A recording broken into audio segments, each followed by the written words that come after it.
Pai do Senhor, abra sua Bíblia em 1 de Pedro, capítulo 3, versículo de número 15. Amém. Diz assim a palavra do Senhor. A minha versão, igreja, é a Almeida Revista e Corrigida, ARC, 1995, a famosa Almeida.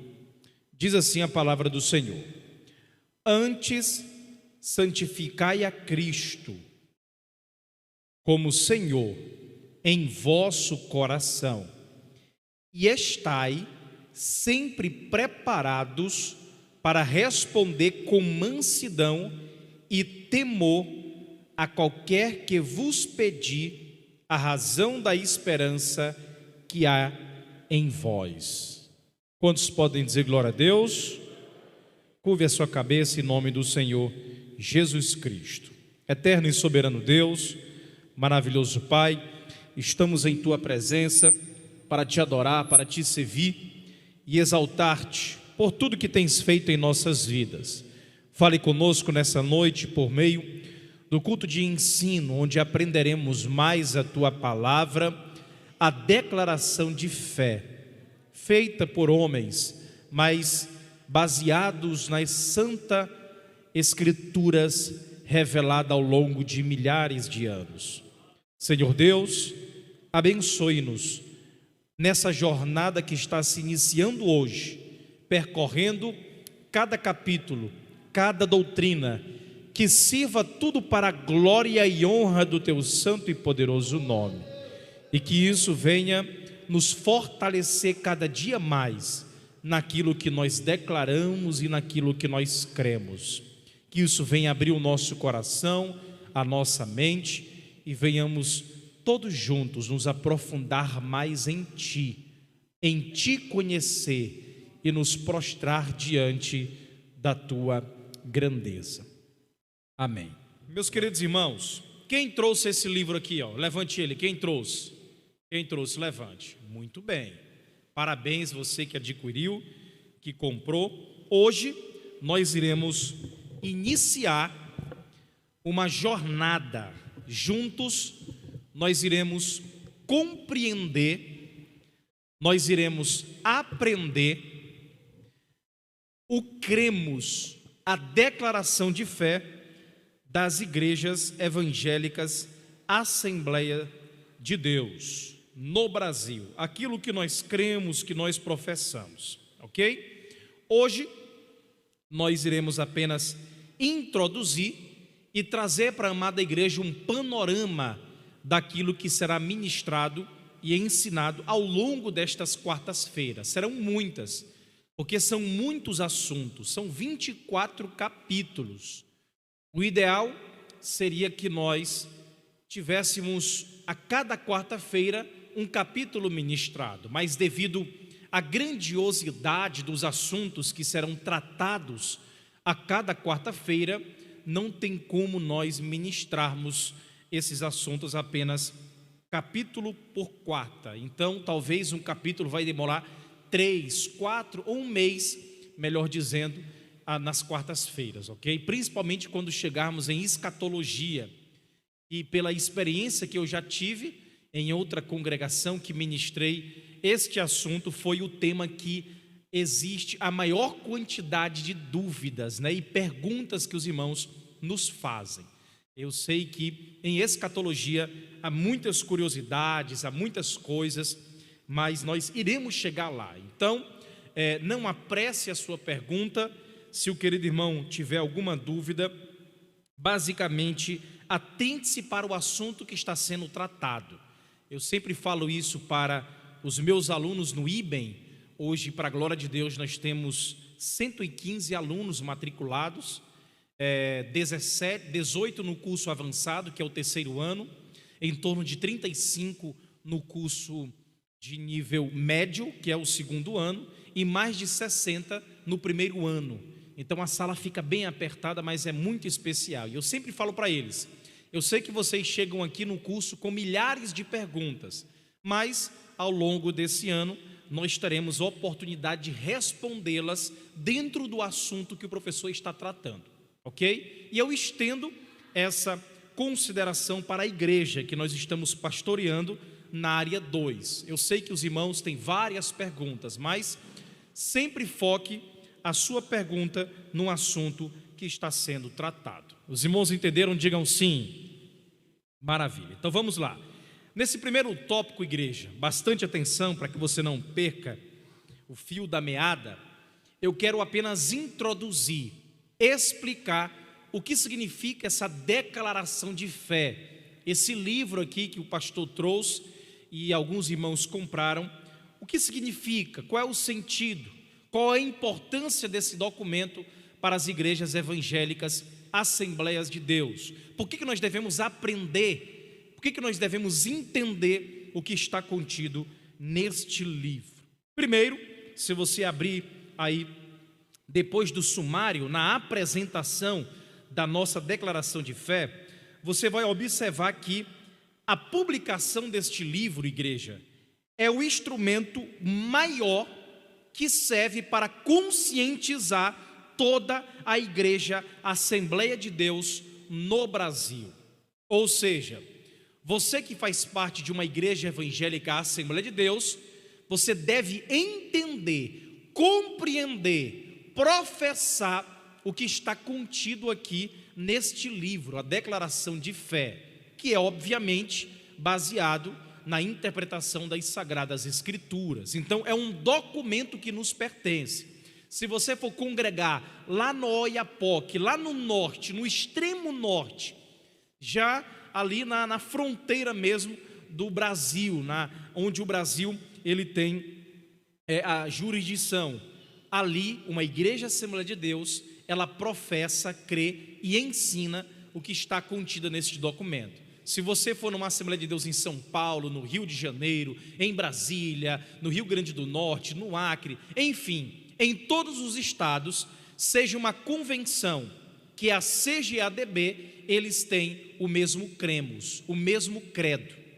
Quanto mais nós, aqui na área 2, em Caxias, também devemos crer na mesma coisa. Aqui em Caxias nós temos em torno de mais de 90 congregações e todos nós professamos e cremos a mesma coisa, no que diz respeito à pessoa de Jesus Cristo, no que diz respeito à Trindade, no que diz respeito à antropologia, no que diz respeito à doutrina da igreja, a forma de governo, no que diz respeito ao batismo em águas, à Santa Ceia, ao jejum, a doutrina das últimas coisas, na família, a respeito do casamento, enfim, nós cremos e devemos crer na mesma coisa, porque nós fazemos parte de algo que nos liga, e esse documento vem para conscientizar os membros da igreja evangélica Assembleia de Deus naquilo que eles creem, porque às vezes existem muitas dúvidas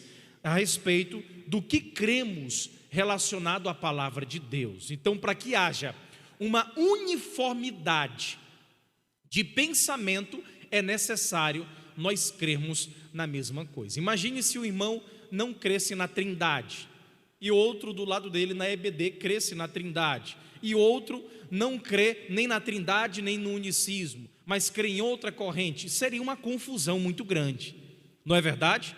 Já pensou se cada irmão tivesse um tipo de pensamento e interpretação da Bíblia?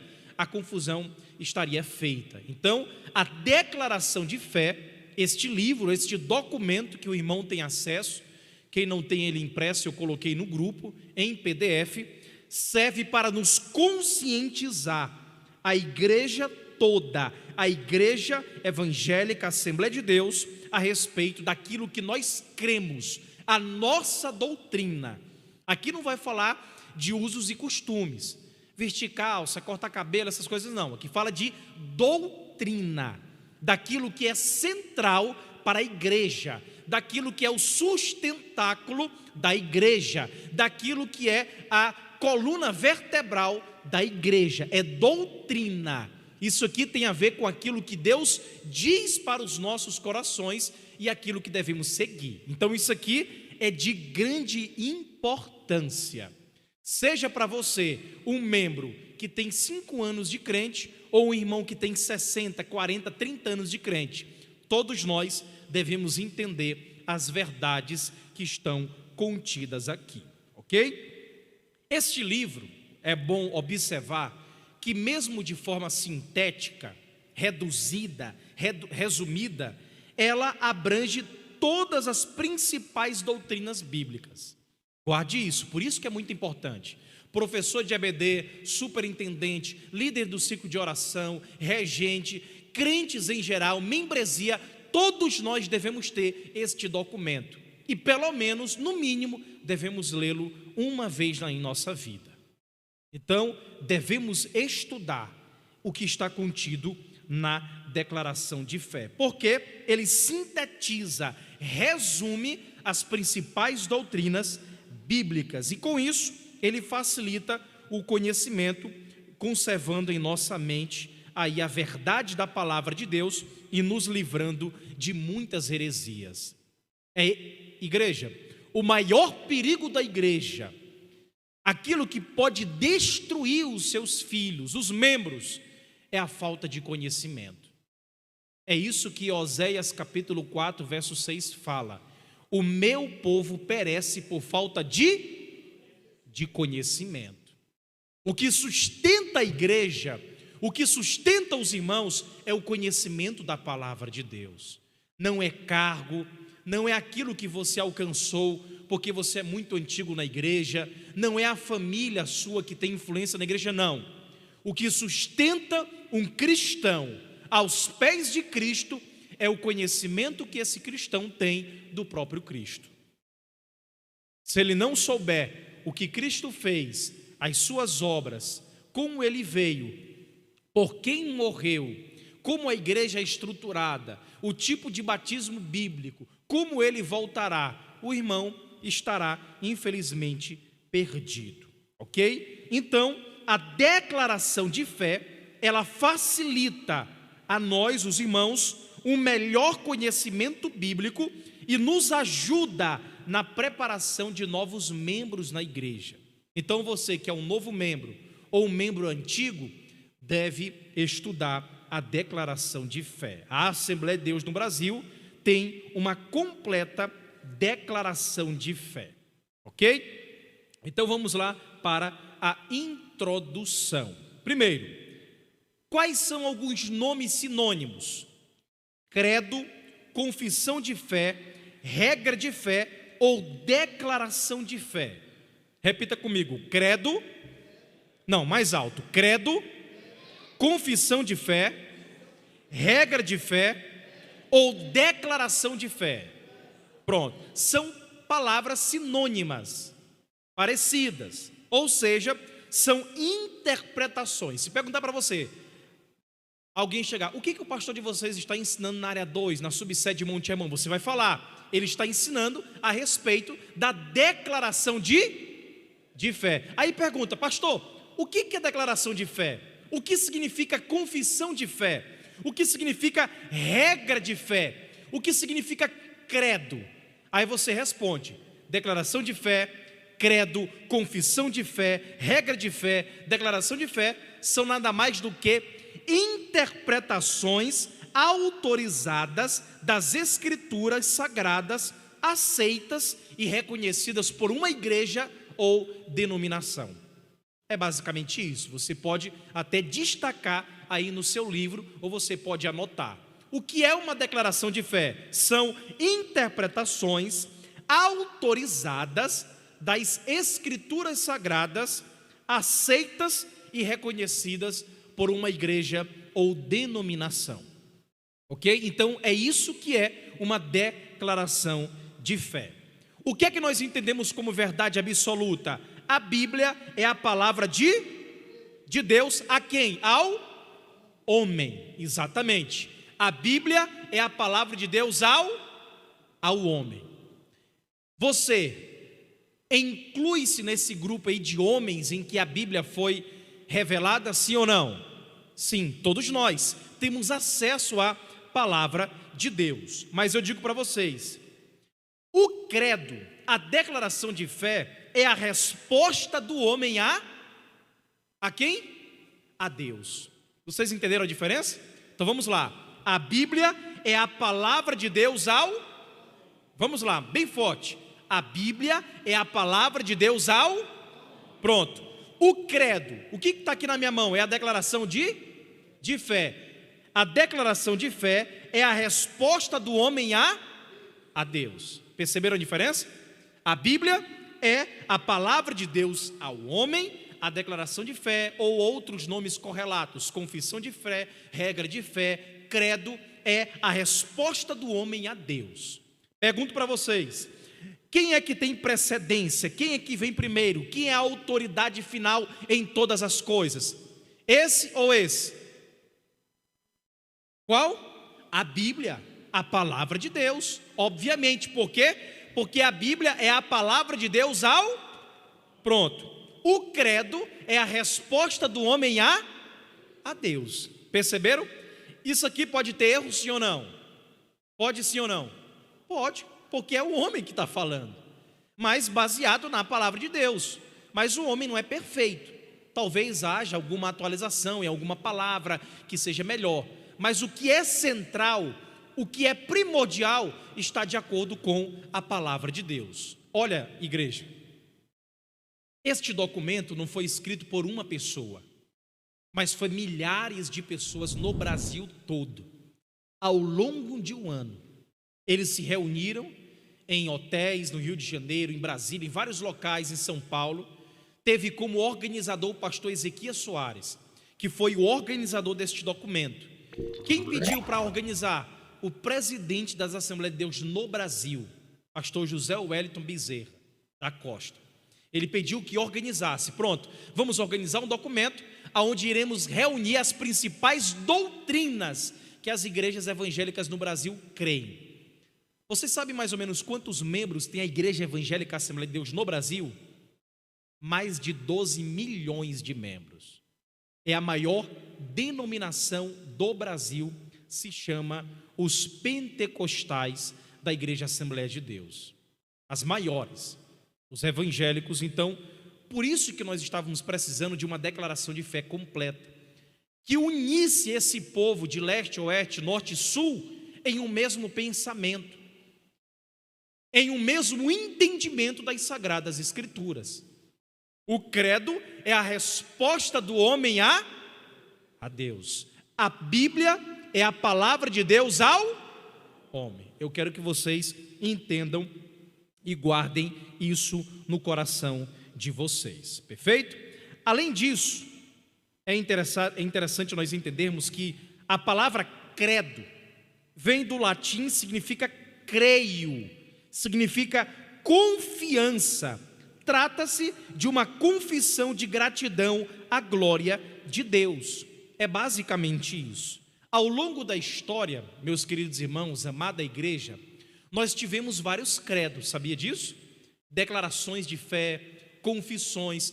Toda igreja séria, toda igreja bíblica, ela tem o seu credo, a sua declaração de fé. Saiba disso.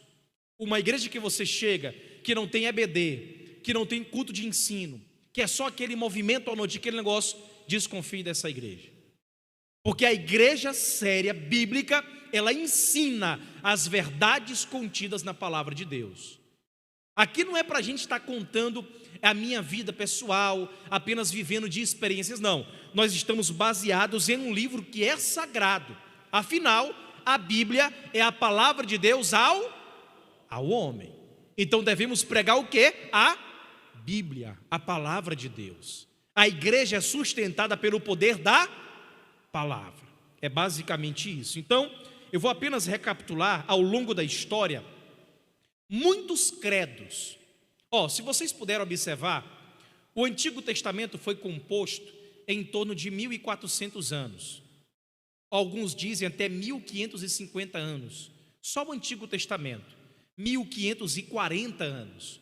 Juntando com o Novo Testamento, que foi escrito em um tempo de 60 anos mais ou menos, a primeira era cristã, o ano Domini, nós conhecemos antes de Cristo e depois de Cristo, né? Mas pouco se fala no AD, que é o ano Domini, o ano do nascimento do Senhor Jesus Cristo. Esse ano Domini, que é o primeiro século, foi onde se escreveu o Novo Testamento, em um período de 60 anos apenas.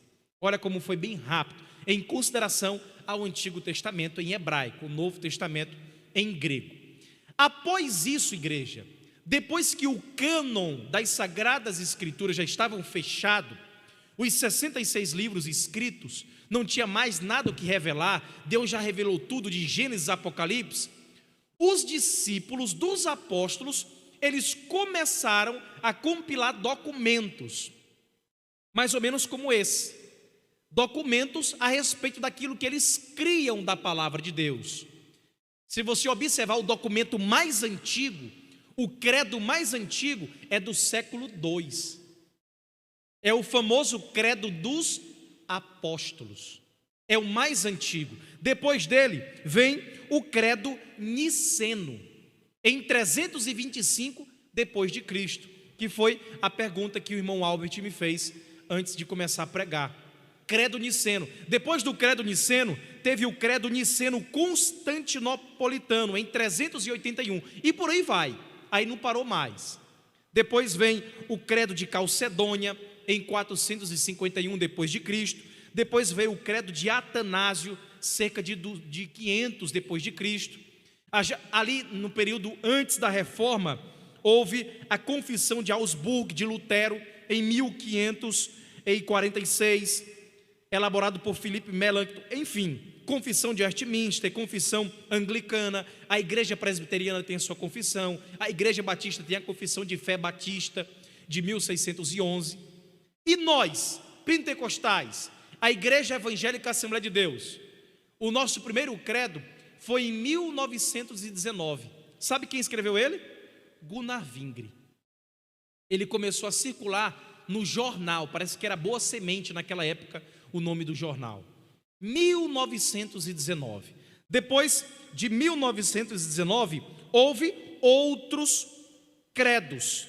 Depois veio o de, primeiro, Gunnar Vingre, depois veio o do saudoso teólogo, intitulado, um dos maiores daquela época, era também um americano, ele escreveu outro credo, outra confissão de fé. Parece que em 1930 foi reeditado. Em 1938, um americano chamado Theodore Richard também escreveu outro. Aí em 1960 e 70 houve outros credos. O último foi em 1969. Pastor, onde é que está isso? Está na introdução do livro, você pode olhar. Estou apenas destacando as partes mais importantes, ok? Mas esse texto que nós temos aqui em mãos, ele é o mais completo. Ele tem 24 pontos principais.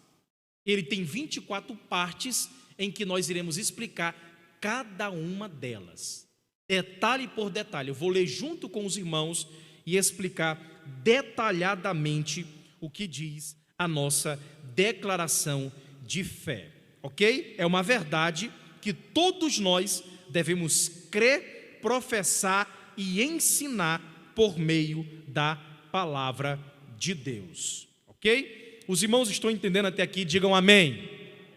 Glória a Deus. Então, eu quero trazer apenas o panorama daquilo que nós cremos aqui para a amada igreja, perfeito? Vamos lá, rapidamente. Pronto, falei, precisamos de uma confissão de fé depois de 100 anos. Esse documento aqui, a igreja considera importante, sim ou não? Todo cristão deve conhecer, sim ou não? Então, é mais do que importante, é de suma importância. O irmão, para perceber se o pastor não está falando besteira, se o professor de EBD não está ensinando errado, é aqui. Aqui afunila todos nós. Aqui é a verdade que está declarando por meio da palavra de Deus aquilo que nós cremos. Perfeito? Então vamos lá, parte por parte. Eu quero trazer apenas um resumo da declaração de fé. Alguns tópicos aqui que são essenciais para os irmãos entenderem. O primeiro artigo, o primeiro cremos da Assembleia de Deus é: olha o que nós cremos a respeito da palavra de Deus. Primeiro, cremos, professamos e... Vamos lá, a igreja comigo. Cremos, professamos e... Primeiro, na inspiração divina, verbal e plenária, de quê? Da Bíblia Sagrada, única regra infalível de fé e prática para a vida e o caráter cristão. É isso que nós cremos a respeito da palavra de Deus, da Bíblia Sagrada, ok? Esse é o artigo de número 1. Pastor, o senhor vai explicar? Vou. Na próxima quarta eu inicio com o artigo 1º. Segundo, nós cremos, professamos e ensinamos, nós cremos que em um só Deus, eternamente subsistente em quantas pessoas? 3 pessoas o quê? Distintas? Sim ou não? Distintas, a declaração de fé fala, distintas, que embora distintas, são iguais em poder, glória e majestade. Quem são? Primeira pessoa da Trindade, segunda, terceira, muito bem, Criador do universo, de todas as coisas que há nos céus e visíveis e de maneira especial os seres por um ato sobrenatural e imediato, e não por um processo que evolutivo. Viu, irmã Luza? Aquela pergunta que fez na sala de adolescentes, não foi? Pronto, está aqui. Nós vamos aprender criacionismo, evolucionismo. Tem um famoso agora que é uma corrente mais recente, evoteísmo. Olha como é interessante, que une um pouco de cada, tanto do criacionismo como o evolucionismo. Vou explicar também para a amada igreja, e isso vai ser na outra quarta-feira, ok? Terceiro artigo, diz assim o terceiro artigo, vamos lá. Nós cremos no Senhor Jesus Cristo, Ele é o Filho unigênito de quem? Plenamente o quê? Plenamente? Ele é 100% Deus, 100% homem. Olha como a declaração de fé está trazendo. Na concepção e no seu nascimento o quê? Virginal. Para Jesus nascer, foi só Maria? Houve a participação de José? Como é que se deu esse nascimento? O que significa, pastor? Nascimento virginal. Vamos explicar. Em sua morte vicária e expiatória, em sua ressurreição corporal dentre os... Quando Jesus ressuscitou, Ele caminhou entre nós como espírito ou ressuscitou em carne? Era palpável, era material? Vamos discutir.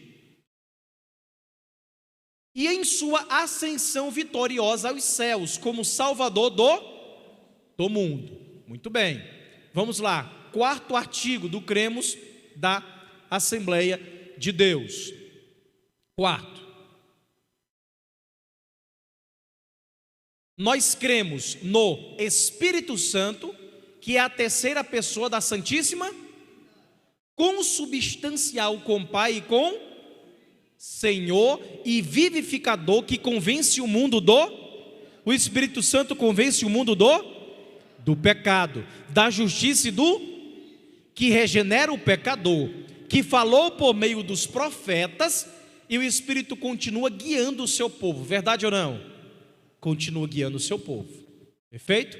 Vamos lá, quinto, nós cremos, olha o que nós cremos, na pecaminosidade do homem, que o destituiu da glória e que somente o arrependimento e a fé na obra expiatória e redentora de Jesus Cristo podem restaurá-lo a Deus. É apenas isso que restaura um pecador a Deus. Nós vamos explicar. Isso aqui, aonde é que está na teologia, pastor? Na ramatiologia, doutrina do pecado. Nós também iremos falar. Sexto artigo, nós cremos na necessidade absoluta do novo, pela graça de quê? Mediante em quem? E pelo poder atuante de quem? E da palavra para tornar o homem aceito no reino dos céus. Tá aí. Sétimo, nós cremos no perdão na salvação plena e na justificação pela fé, no sacrifício efetuado por Jesus Cristo em nosso favor. Quem de vocês é alcançado pela justificação? Diga glória a Deus. Muito bem, vamos lá. Vamos explicar palavra por palavra. Nós cremos na igreja, que é o corpo de Cristo, coluna e firmeza da una, santa, universal Assembleia dos Fiéis, reunido de todas as eras e de todos os lugares. Aqui nós iremos falar o que significa igreja no sentido orgânico. Tem muitas pessoas que confundem organismo com organização, prédio com a igreja de fato. Não é verdade? Vou contar para vocês uma história, abrindo parênteses, de um irmão que eu fui reformar uma igreja e passei um mês fora da igreja. Um mês. Estava fora da igreja, porque a igreja está sendo reformada. Eu gosto das coisas bem organizadas. E eu vi lá que estava precisando. E foi o jeito, não tinha como mudar os irmãos. Então, um culto de domingo, de Santa Ceia, quarta-feira, era no meio do templo, num espaço ao lado. Aí teve um irmão que passou aquele mês todinho sem ir para a igreja. Eu perguntei: meu santo, o senhor não foi para a igreja, nunca mais lhe vi. Ele: pastor, não vou mais para a igreja, enquanto não voltar para dentro da igreja. Eu: é mesmo, meu santo, por quê? Ele falou: porque Jesus é a porta, e eu tenho que passar pela porta. Então, para ele, para uma igreja de fato, é passar por uma porta, porque ele não entendeu o que significa o quê? Organismo. Ele está confundindo igreja no sentido de organização. Não é verdade? Nós iremos construir um templo grande ali para 4.500 pessoas. Não é verdade? Mas o que é que vai subir para o céu? É aquele templo maravilhoso ou são os irmãos fiéis ao Senhor? Pronto, que se quiser ficar com o templo depois pode ficar. Não é verdade? Estamos organizando aqui o galpão, área 2, botando luz, mas isso aqui é só por enquanto. Aqui é só um prédio. A igreja de fato somos nós. Todos nós fazemos parte do corpo de Cristo. Quem faz parte do corpo de Cristo, diga glória a Deus. Nós iremos explicar também detalhadamente. Olha o que nós cremos, igreja, presta atenção. Artigo 9. Nós cremos no batismo bíblico efetuado por imersão em uma só vez. Eu vou explicar para vocês por que existem algumas denominações que a pessoa vem dessa denominação, chega na Assembleia de Deus, e por que ela tem que batizar. Às vezes batiza, às vezes não batiza, depende da igreja que ele está vindo. Porque a Assembleia de Deus tem um documento editado pelo nosso pastor presidente, José Wellington Bezerra da Costa Júnior, que é o atual. Em uma das convenções gerais, ele assinou: algumas igrejas nós não reconhecemos o batismo deles. E isso é sério. É importante para mim, que sou pastor, para vocês explicarem para as demais, para os dirigentes, para os obreiros em geral. Então nós vamos entender como é importante. Mas o batismo bíblico, ele é efetuado uma só vez. Em nome de quem? Do Pai, do Filho e conforme determinou o nosso Senhor Jesus Cristo. Por que existe o pedobatismo? Alguém sabe o que é pedobatismo? Eu só estou apenas despertando a curiosidade de vocês. Por que existem algumas denominações que batizam as crianças? Não é verdade?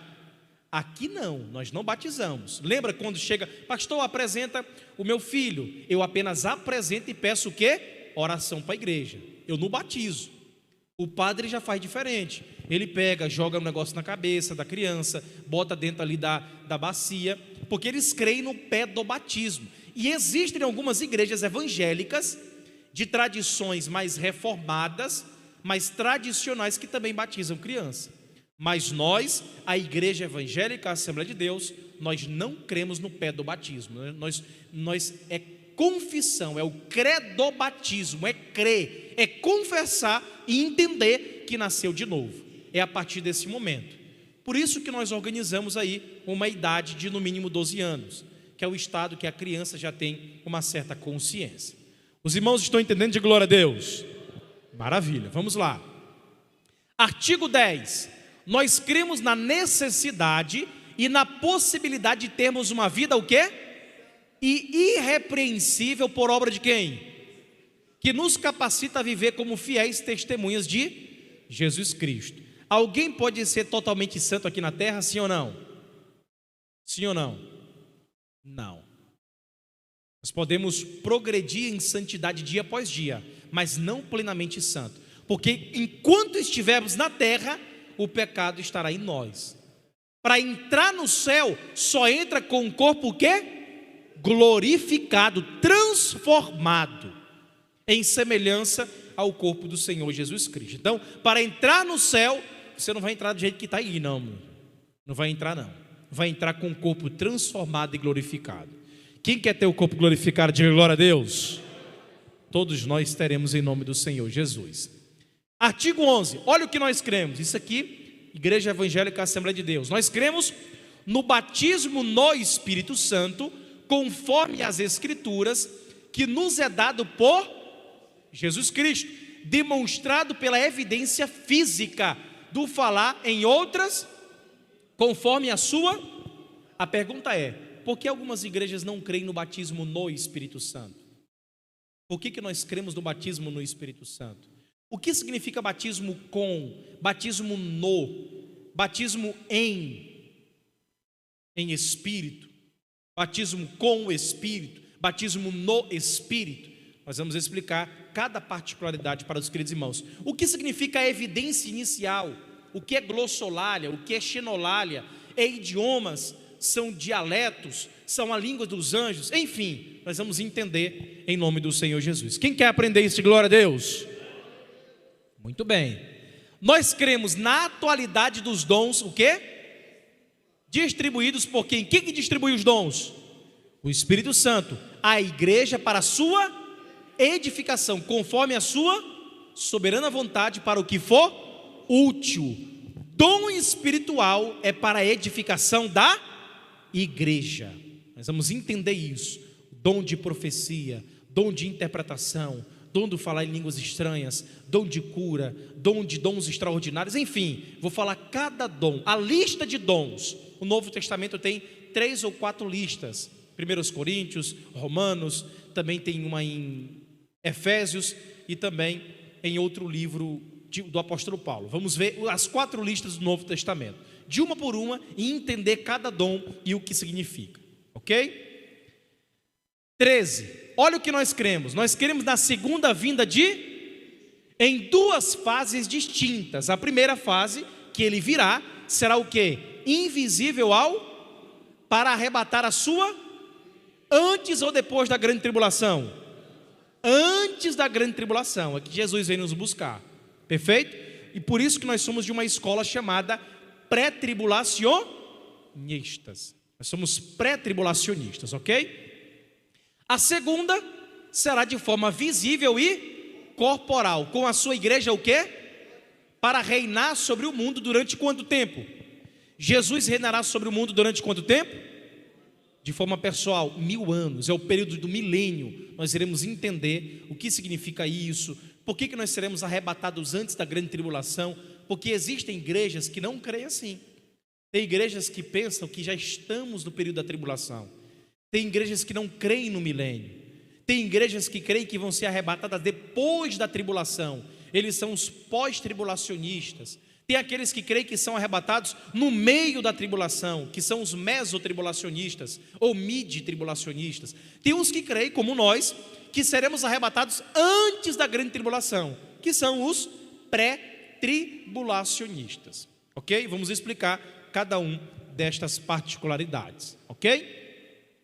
14, nós cremos no comparecimento ante o tribunal de todos os cristãos, o quê? Arrebatados. Quem de vocês quer passar pelo tribunal, diga glória a Deus?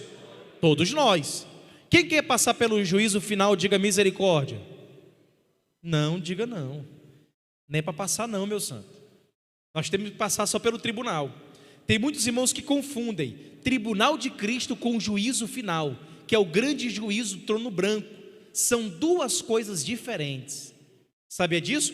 Nós, cristãos, que serão arrebatados, nós iremos passar pelo tribunal de Cristo. Pastor, o que tem no tribunal de Cristo? É galardão, é coisa boa. Se não ganhar, pronto, mas está salvo, né? Mas o bom é ganhar o galardão. Aí tem as pedras preciosas que passarão pelo fogo, se é feno, se é palha, o fogo vai queimar e não passa, ok? Mas ali é galardão. A igreja, aqueles que forem arrebatados, nós iremos passar pelo tribunal de Cristo.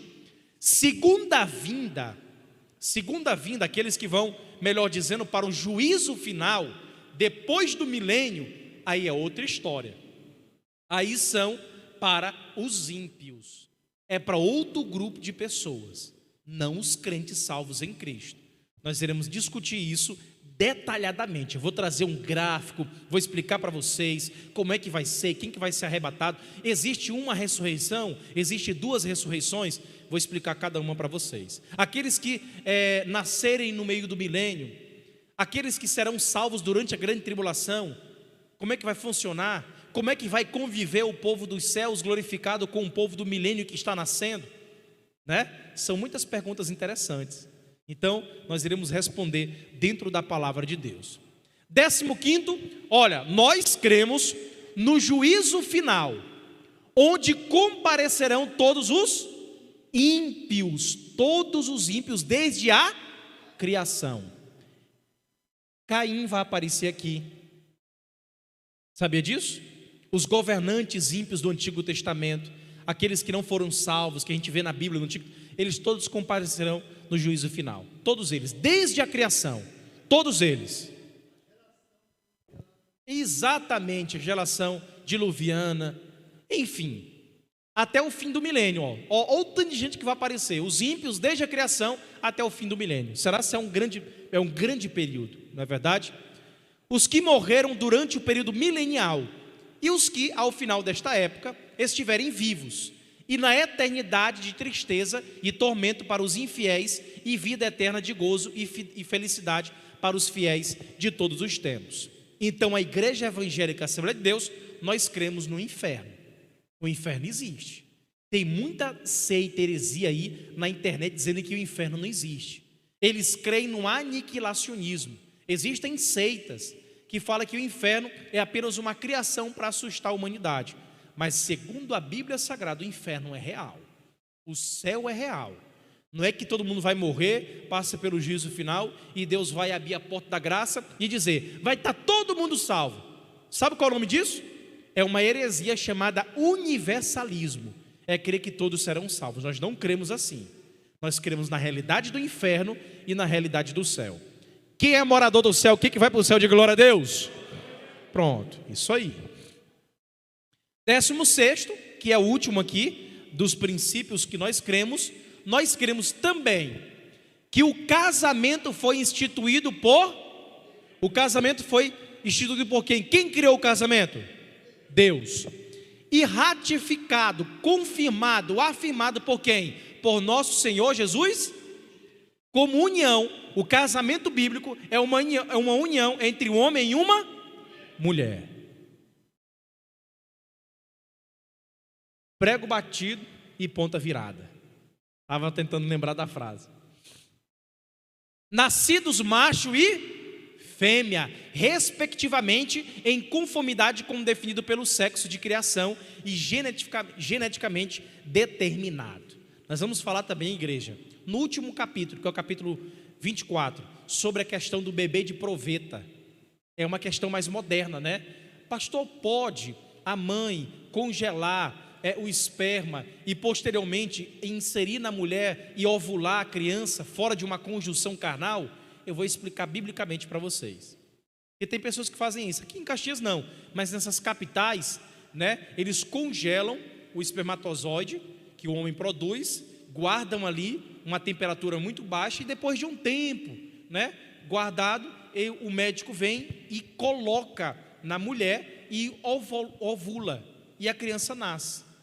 Eu vou falar para vocês o que a Bíblia trata sobre isso, porque a Bíblia tem um princípio para tudo. Sim, quarta-feira que vem já iremos iniciar o primeiro capítulo. Qual é o tema do primeiro capítulo? Sobre as sagradas o quê? O que nós iremos aprender na próxima quarta? Eu vou dar apenas uma palhinha para vocês aqui do que nós iremos aprender a respeito das sagradas escrituras. Primeiro, nós vamos entender a estrutura da Bíblia. Nós vamos aprender a classificação, o propósito, o poder da palavra de Deus. nós vamos saber entender o que significa os livros apócrifos e pseudo-epígrafos. Nós vamos entender o que significa isso. O que são os livros apócrifos? Porque a Igreja Apostólica Romana tem 72, 73 livros a mais, ou melhor dizendo, 6 ou 7 livros a mais do que os protestantes, não é verdade? Por que nós não temos Tobias, Judite, Enoque, Bel e o Dragão, enfim? Nós vamos entender o que significa os apócrifos, vamos aprender o que são os pseudo-epígrafos, a mensagem, enfim. Então, vamos aprender o que significa os livros pré-exílicos, pós-exílicos, os livros poéticos, históricos, o que significa a Torá, o que é lei, vamos aprender o que é o livro histórico, evangelhos, revelação, enfim, não falte, não perca. Próxima quarta-feira, qual vai ser o tema, igreja? Não, vamos todos juntos, as mulheres e os homens, bem forte, vamos lá. Qual vai ser o tema do nosso próximo encontro na próxima quarta-feira? Muito bom, o ensaio foi ótimo. Agora vamos valendo, vai. 1, 2, 3. Pronto, será o tema da próxima quarta-feira. Não perca, em nome do Senhor Jesus. Curve a sua cabeça, vamos orar agradecendo a Deus pela introdução desta noite. Eterno e soberano Deus, maravilhoso Pai, nós somos gratos, Senhor, porque estamos aqui em Tua presença e podemos abrir a Tua palavra e aprender mais de Ti. Obrigado porque temos a palavra de Deus revelada em nossas mãos. O cânon está completo, o homem não pode mais acrescentar nada. Senhor Deus, nós somos gratos porque podemos estudar a Bíblia Sagrada. Obrigado por esse livro que tem mudado sociedades, famílias, tem mudado, Senhor, estados, países pelo poder do Teu Evangelho. Que essa caminhada, essa jornada que a Igreja Assembleia de Deus na área 2, a Congregação Betel, Shekinah, vão iniciar, que sirva para o nosso crescimento espiritual, que sirva para a nossa transformação, que venhamos, Pai, sair do raso, sair da superficialidade cristã e nos aprofundar na palavra de Deus, nos conhecer o Senhor de forma mais profunda, de forma mais íntima, aprendendo a Tua poderosa palavra. Enche o nosso coração, enche a nossa mente, enche a nossa vida com a verdade do Evangelho e que possamos praticar a Bíblia no nosso dia a dia, que possamos respirá-la, que possamos viver no nosso dia a dia, porque a Bíblia Sagrada é o mapa do tesouro que nos conduz à nova Canaã, à nova Jerusalém, aos céus de glória. Enche o nosso coração, enche a nossa vida, por bondade do Teu nome, é isso que nós te pedimos, amém.